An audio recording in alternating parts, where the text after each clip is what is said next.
Well, it's time to turn our attention to the great outdoors, specifically our own backyards. And here to help us get backyard ready for the season, our Turf Mutt friend, Chris Kaiser. Good morning. Good morning. Good to be back. It's good to have you. And of course, right now, the flowers are blooming, birds are singing, and people are ready to get back outdoors. So give us a checklist of things that we need to do to get ready. You got to plan, right? So this is the fantastic time of year. Like you said, everything's starting to bloom. Plan. Find out what plants are right for your zone. If you're going to do some landscaping, get to the hardiness zones map. Figure out what plants. I do want to mention to your viewers, I'm seeing a lot of folks tearing out evergreens that didn't make it through that crazy cold snap we had. A lot of laurels being taken out, a lot of boxwoods. Don't do that. Check to see if that plant is alive. They look terrible. They're brown. They may have dropped all of their leaves, which is very unusual for that plant. But look very closely. They'll likely have a bud, or if you check the stem at the base with a little cut, you'll see if they're green. So lots of folks are tearing out plants they think are dead or not. One of the ways to make sure that doesn't happen in the future, check your plant hardiness zone guide and find those plants you want to plant. The other thing, if you're getting ready to mow, go look at the yard. A lot of stuff has come down over the winter.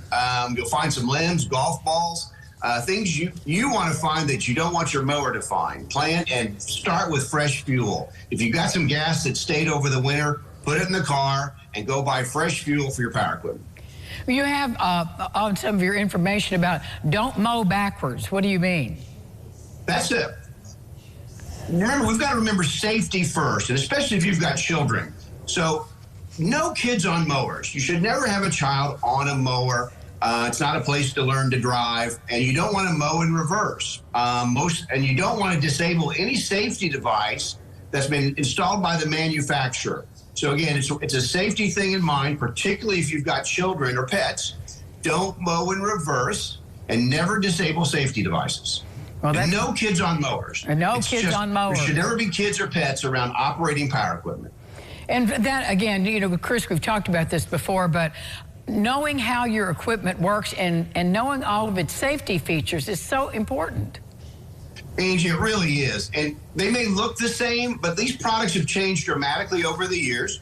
Again, it may look like another manufacturer's product. Refamiliarize yourself with your machine. Make sure it's in safe operating, safe operation. Make sure that the filters are clean, the fuel's fresh. But more importantly, know the machine. Go back to your manufacturer's website, look at the manufacturer's manual if you have it, and familiarize yourself. Most of them have safety devices or features, and make sure they're operating. So, Chris, I want to go back to the topic that you just touched on about the boxwoods and evergreens and plants that people are pulling out. If indeed you do find life, you make that mark on there, you see some green, do you trim it back to the ground, prune it back? How do you treat that if you find there is life? Yeah, you bet. Give it a chance to populate its leaves, right? Then you'll see how far. Now, you can check the stems, take one or two of them, break them. If they're brown, still a little early. Let the plant repopulate its leaves. So you might not get a lot of new height on it as it's working and using its energy to repopulate its leaves. Normally, they would have stayed on through the winter.